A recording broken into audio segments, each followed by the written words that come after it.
Proper. Bad And the first Brains, my segment. friend. Yep. Bad Brains. Eye Against Eye from the year 1986. I did share recently with Josh the videos or the songs I was going to pick, but as I am wont to do when I pick songs, I pick them in the moment. Yes. And I sometimes forget what they are. And this is a good example. I know I picked Reignition. I So, just can't remember if I did Reignition at the beginning or yes. now. In the opening montage, you heard Secret 77, Yes. and Okay. now you're going to hear Reignition.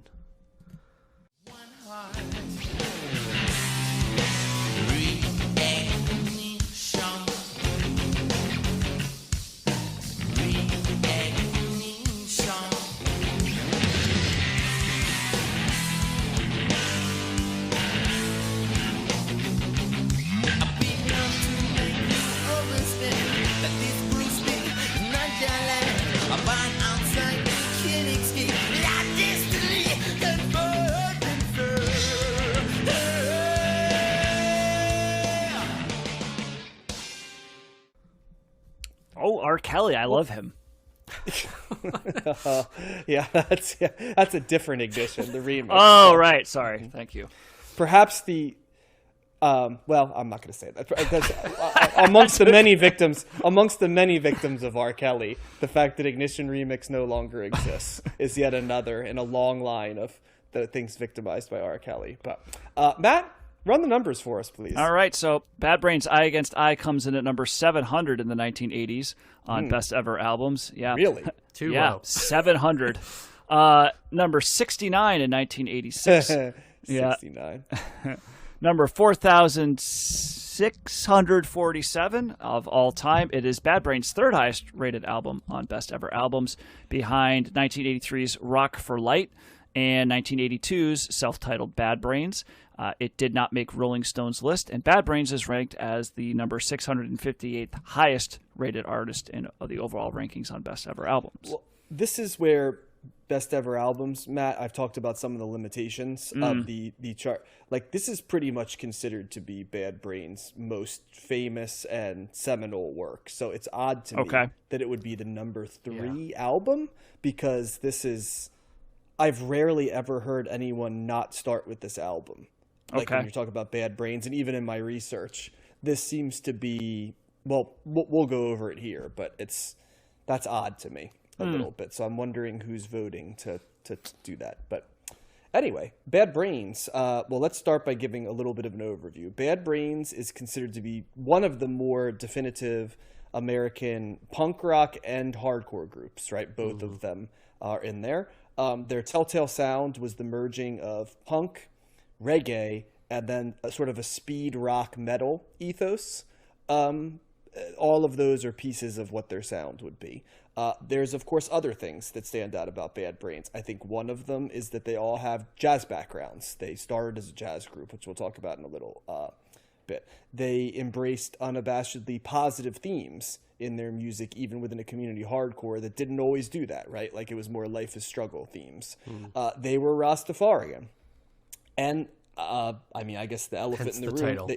Yep. And yeah, exactly, which I'll go into what it means in a little bit. And then they were also four black men, which was not exactly a group well represented in punk, and certainly not in hardcore in that era. So all of these things were things that sort of made them stand out within the movement.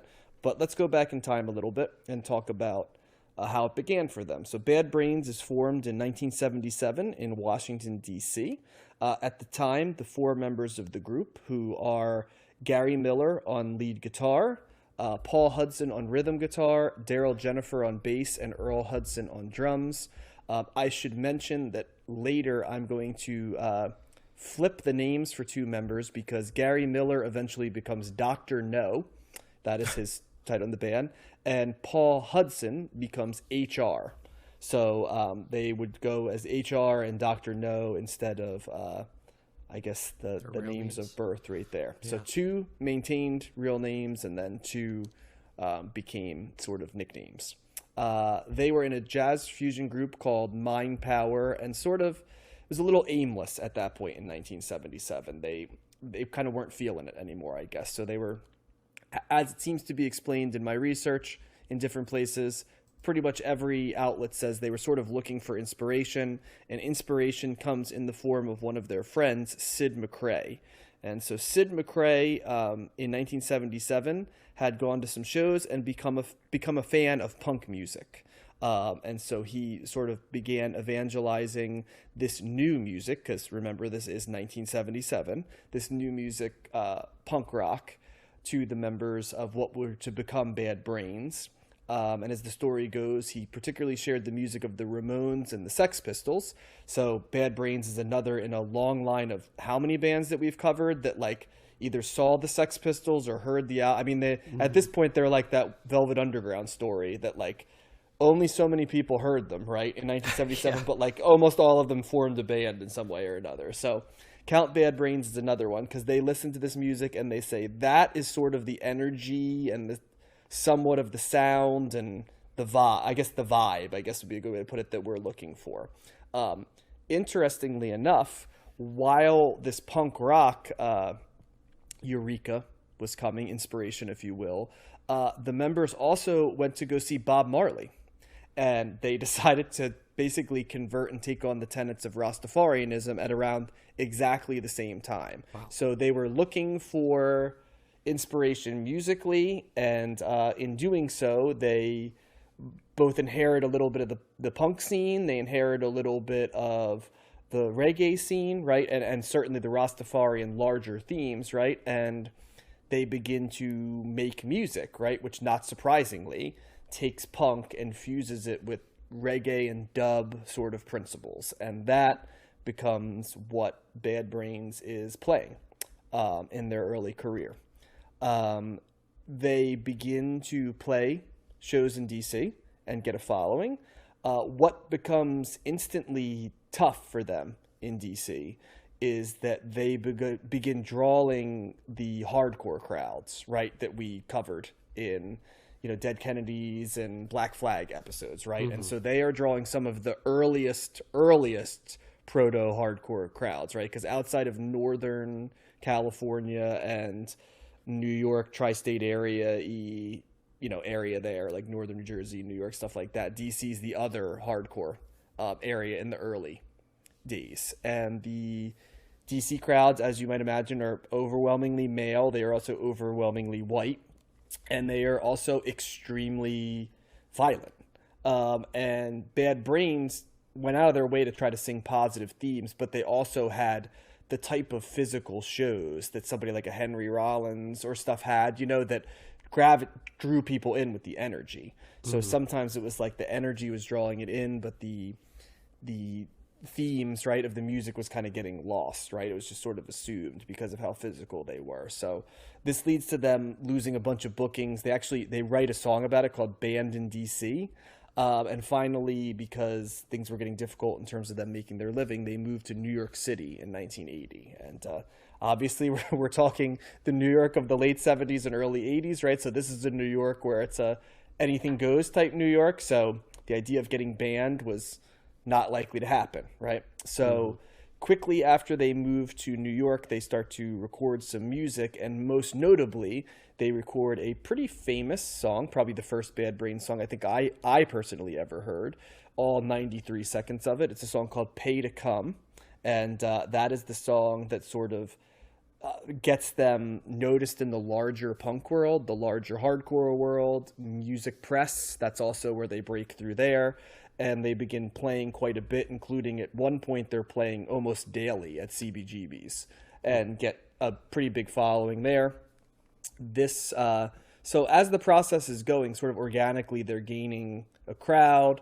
At first, they sort of described as they're like looked at as a novelty almost, like, hey, this is, four black guys playing punk, right? But then over time, people are like, these guys can go, at the same time, and they get a following of a bunch of different folks, punks, hardcore, general music fans, edgelord music types, right? Kind of everybody's showing up at their shows. And this leads to them getting a record deal with ROIR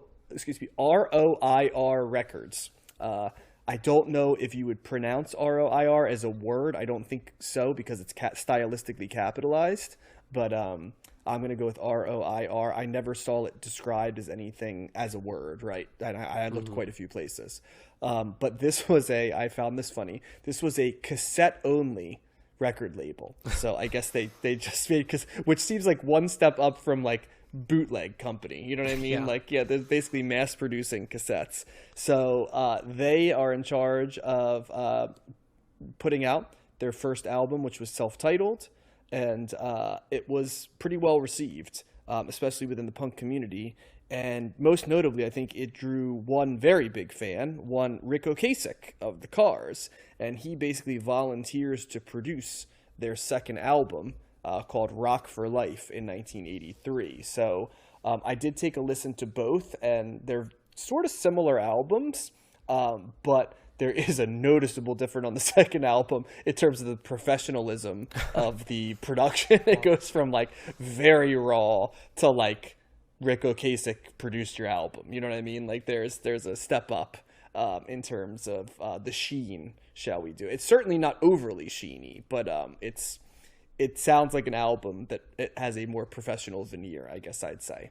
So during this time, Bad Brains is playing regularly, but they're experiencing a variety of challenges that various members of the band say some of them have to do with racism, both in general, but also within the movement. Some describe it as more tribalism, right? Like certain hardcore punks wanted them to be kind of meaner or more violent, and other punks didn't want the reggae part. You know, they wanted to play faster and harder and kind of things along those ways. And then also the band themselves had kind of an interesting history of makeup and breakup type stuff. And so they had some tensions, and they even went on hiatus briefly while they had tensions. But they kind of get their shit together, and eventually, like so many acts we've covered in the 1980s so far, they find a home, guys. And you want to take a guess as to where that home becomes for them? Where do Stiff many Records? of these bands? Well, that's a good guess. Oh, Stiff Records. It's another SST. one. You got it, John. Yeah. SST Records. So yes, but that was a good guess, Matt, because it is either SST or Stiff. But yeah, in this case, it's SST Records, and they sign the band, and they issue Eye Against Eye in late 1986, right around the time that the album was being recorded and released. Good old HR, for those that need to be remembered again, Paul Hudson, who started as the lead guitarist and became the lead singer. The reason he became the lead singer was because that friend, remember Mr. McRae, who had introduced them, he had started as the lead singer, but he did not last very long. So Paul Hudson takes up the mantle, which it's kind of remarkable to think that they didn't identify him as the singer from the beginning because of how distinctive his voice is. But so he's at this time, unfortunately, incarcerated getting arrested, and was briefly incarcerated on cannabis possession charges. Imagine that, guys, you know. Right. And so he actually recorded the vocals for Sacred Love on this album from jail. So what you're hearing on the album is him basically singing the lyrics, right, into a recording device for the album from jail. So I thought that was very interesting. As Josh mentioned earlier, the title Eye Against Eye refers to the common Rastafarian phrase, eye against eye. It is used in place of the first person plural. For those that may not be grammar intensive there, the first person plural is we, right? So that's kind of we. So instead of saying we, you'd say eye against eye. And it's to signify the unison of the speaker, the audience, and Jah, which is God, in love and peace. So it has a symbolic value as well as a grammatical pronoun-esque type value as well. So that is what's going on there. So it's the only time we're going to cover Bad Brains, so I can fill in some of what happened to Bad Brains later. I might do that at the end of the segment because I want to give us plenty of space to talk about this. Josh, why don't you go ahead and take the first take on Eye Against Eye? Surprisingly, never heard this album before, even though I've known Bad Brains for a long time, so I'm glad to fill in this gap. And wow, what a revelation. I really love this album. It was such a interesting fusion hybrid of hardcore and punk, and it seemed like hard rock at times, and there's some funk in here, and also the reggae influences is apparent as well. They just seem like such a singular band in terms of their style. I really dug their sound. They had such great rhythm to them, and some great bass lines in here, and just like these like really jammy like guitar licks and riffs, and really dug the vibe that they were going for on this album. I can see how this band and this album are so influential, both good ways and bad, because bands like 311 clearly have just like ripped off Bad Brains style and kind of ethos probably, and sound based on this album. And even a band like Sublime, I think, is probably quite influenced by them. Sublime are huge fans of Bad Brains, just in case you're wondering. They just fit that aesthetic in some way, that kind of like Slackers, I don't know, SoCal style, even though Bad Brains wasn't from there. So I think it's easy to appropriate, and I think it's such important to the history of punk rock and hardcore that these guys were black also, and also an important part of DC. I think that brings a certain character to them, and the positive nature of their lyrics and stuff is also important, and something I picked up on this album. I really like the lead singer's voice. I think he really adds a uniqueness to their sound, and it just perfectly complements the music that they're going for. I think their jazz background is apparent when you listen to kind of the rhythm of these songs, and the structure, and just kind of the groove. It's really like a jazz kind of groove to it, and it was such, even though it's a short album, I think it's like 35 minutes or something. Every song is good. They're all different, and it's such like a pleasure to listen to. The other thing is, I picked up on other things that I think come later, like on the song "Let Me Help." That opening is almost like Guns N' Roses took the opening yell and applied it to their song when they did Welcome to the Jungle, or on Appetite for Destruction at least. And just there's some other things I picked up on sound wise that recall later tracks like that. For example, standout tracks for me that I really liked are the ones that John picked: Reignition, Secret 77, but I also really liked Let Me Help and She's Calling You. But really, there's no bad tracks on this album. I haven't heard their earlier albums, and maybe John, you can touch on this. Does this sound like the earlier albums, or is this kind of an evolution of their sound? It's an evolution in the sense that I feel like they've put more of the pieces together here, mm-hmm. right? Like they've taken their influences and figured out how to merge them in a more refined way, whereas the first two seem more like I'd compare it a little bit to like the Replacements, mm-hmm. right? Or even like, and you guys really didn't listen to early Replacements albums, right? Or even something I listened like to Sonic. some. Okay, well, even like Sonic Youth, right, where the first couple albums are much more proto, right? Yep. Like skeletal versions of it, and then they start to figure out, okay, let's take all of these things and make them somewhat poppier, but also somewhat more palatable, and but still keep our edge. Yep. So much like those two bands that come to mind immediately, I feel like those early albums kind of fill that role, and this is the Let It Be or the Daydream Nation, right? Of like their got it. Yeah. So yeah, and I would say too that you hear hardcore and you probably think of screaming and kind of, abrasiveness, and that is not what this album is. It's hard to even call this hardcore because it's very listenable. The lead singer is very smooth in his singing and does not really scream that much, and it's just kind of a different type of hardcore, if you can even still call it hardcore. when listening to this album, but it's just a singular album. I really enjoy it. It's going to be high on my list of at the end of the decade, and I give it a big thumbs up for me.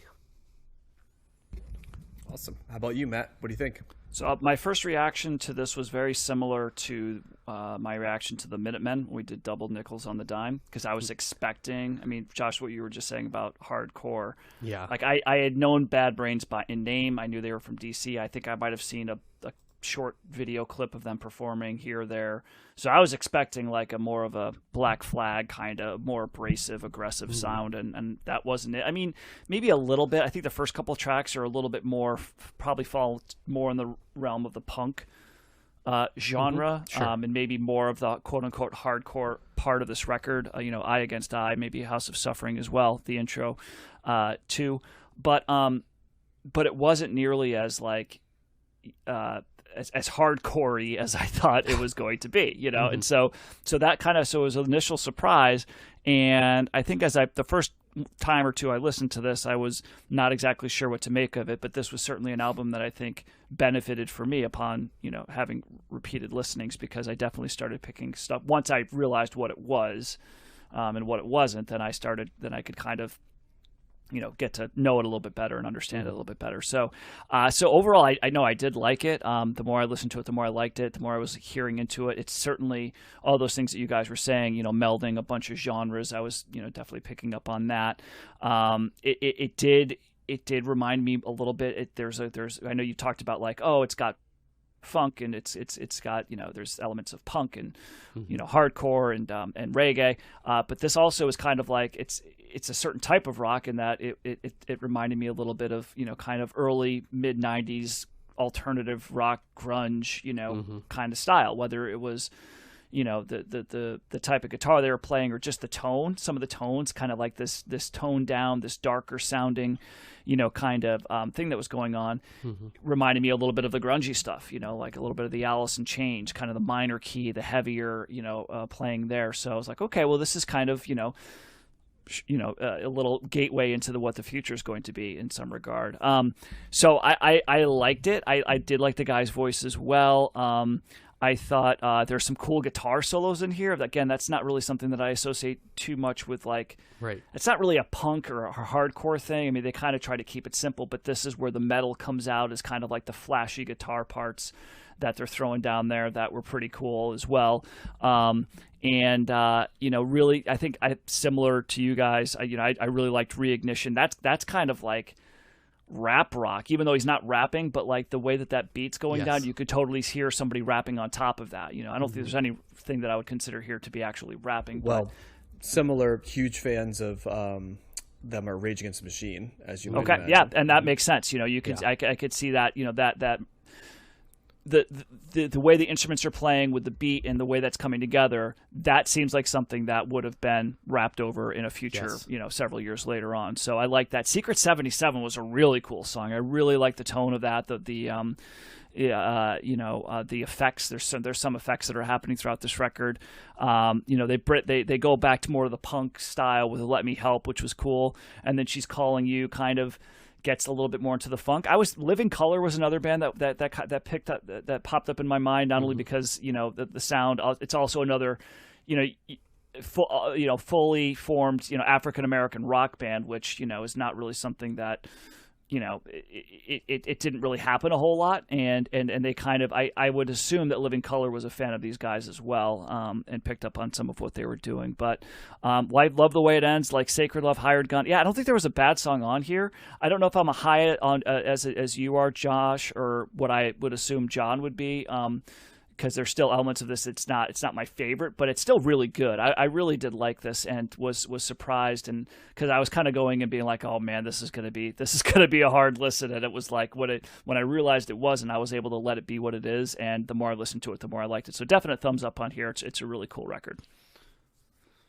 Yeah, I really love this album. I'm familiar with this album because although not as I don't revisit as much as I should, because as I listened to this, I was like, why do I not revisit this album as much as I do? Because there's very little I don't like a lot on this album, and I'll kind of go into that. But I do want to expand a little bit when we're talking about kind of what it sounds like and stuff, because this represents sort of our first foray into like the DC punk scene.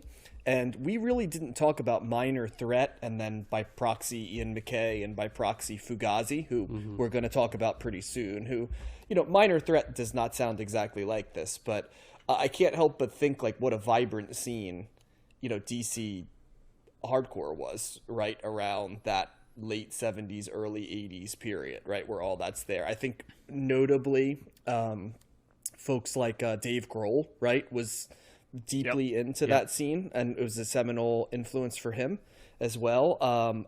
Even though he was from New York originally and grew up in the Midwest, I know Tom Morello is another guy that kept tabs on that quite a bit. I mean, obviously, Rage on that Covers album covered Minor Threat specifically, but yeah, you could see some of the DNA of that scene in them. And also, like I said, we'll save some for when Fugazi comes, but sort of the evolution of that scene and how it manifested itself through Bad Brains and Fugazi and some of the other bands.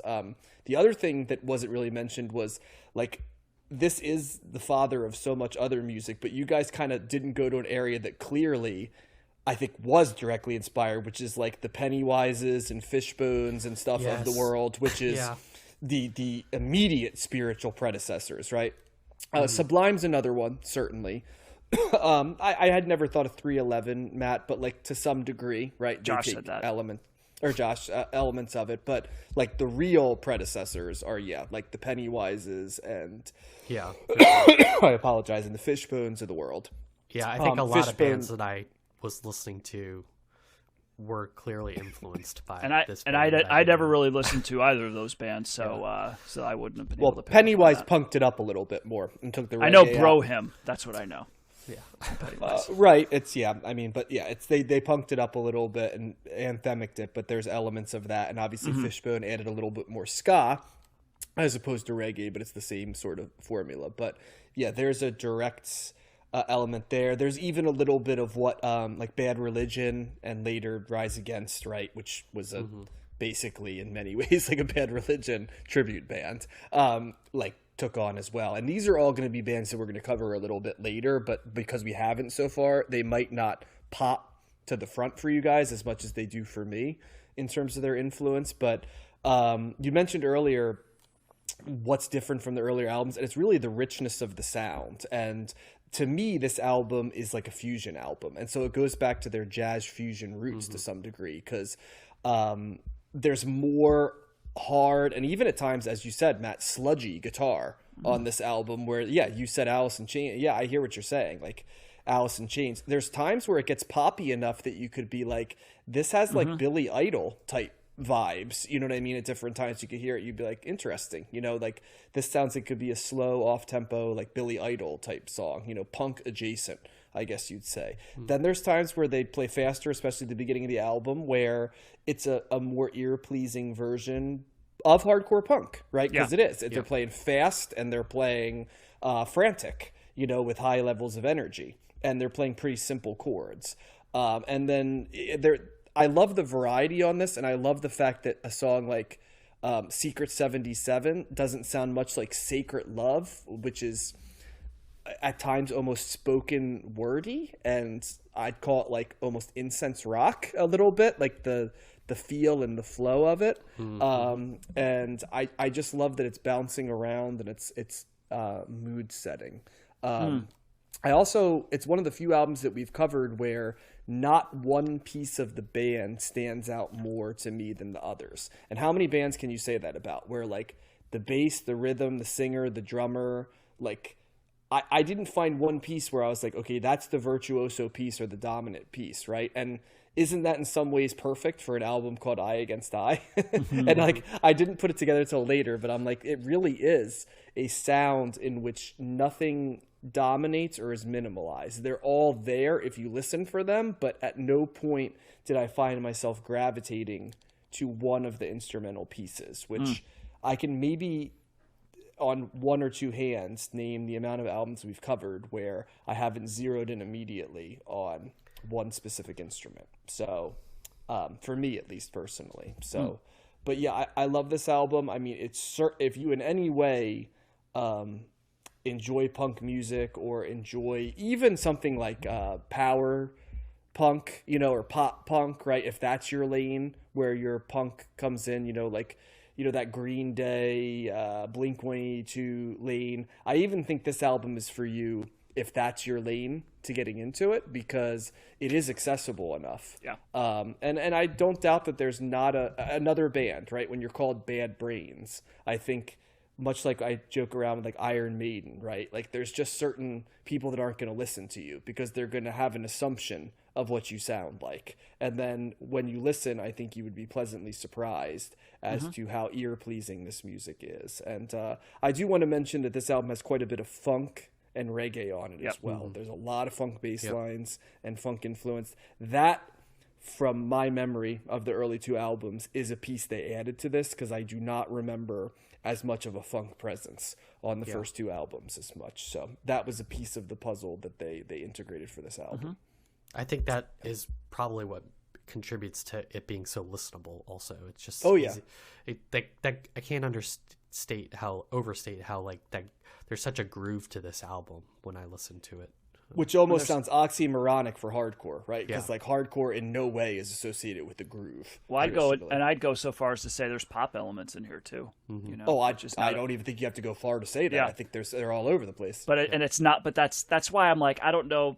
Like I know I'm looking at Wikipedia here, and it does say hardcore punk is one of the descriptions here. But I'm like, that might be one of all the things on. It says alternative metal, funk rock, funk metal, right? Like those are all better descriptors, I think, than hardcore. I think that term, and maybe my understanding of hardcore I was about to needs say, to be expanded a little bit. Yeah. You might not and totally maybe that's get it. hardcore. Yeah, it's a. I think you still think of it as like as much the movement, Matt, as opposed to like a sonic. I think of it as screaming, and I think of it as like lack of melody and lack of just like, and it's more about the energy and and fast and the scene more so than anything. But this was.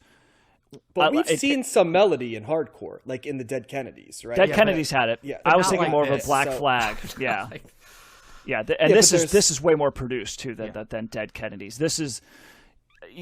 This is of all the stuff that we've done so far that's been quote unquote in the hardcore genre. This is easily my favorite.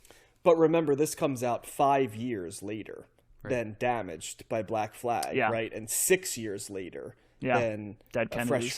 Fresh Fruit. Yeah. So I mean, So, you're dealing with like multiple evolutions of the movement, and that I think is, and like we didn't cover like Minor Threat, right, which created like a different lane in this. And so Are we going to cover Minor Threat or? Well, because I mean, remember, people think of, and I think of like Zen Arcade by Husker Du as being a hardcore album. And I like that too. That's right. You very much did not process that when you listened to it as a hardcore album, but I absolutely did. And so like if you think of it as like a continuation, right, from like Fresh Fruit and Damaged and Minor Threat to like what Zen Arcade and the Minutemen album, both of which get the we're doing, and then like you get here, right, and think of it as almost like the third inclination, or even the second, right, bundled in with them, and like I said, we're gonna, the third generation, like moving away from like the equivalent of like pop punk, right, for the hardcore movement is what I was talking about. Your Pennywise and when it's kind of so accessible, or early Goldfinger, stuff like that, just stuff that falls into that. Early Bad Religion, some people call hardcore in some ways as well. So it's, and we haven't done Fugazi, which is another band, you know what I mean, that will produce a version of what hardcore is. So maybe, Matt, it's just that like your idea, like, how punk is many things, but like if you just listen to the Ramones, you would just think it was the Ramones, right? But it's also like the Buzzcocks and the Clash and Green Day and many things. I probably should expand, but it's it doesn't. It was just it's surprise. So I'm learning more, which I guess is a good thing. But we're not. I guess we're not covering Minor Threat. So we'll do Fugazi though. I know they're both Ian. Is it Ian MacKaye? Yeah, I think we do 2 or 3 Fugazi albums. Okay. All right. Mm-hmm. Yeah. Well, so, I liked it. Yeah. Yes. Yeah. So 3 thumbs up, which is a rarity, and the rare well, I shouldn't say rare, but I don't know if it's in a field that's tougher for you, Matt. It does stand yeah, out yeah, to for me, sure, for sure. Yeah, but yeah, and I think not surprising that Josh and I lean into this. This is a little bit more of a pleasing sound historically for both of our ears. Yep. Very true. Right.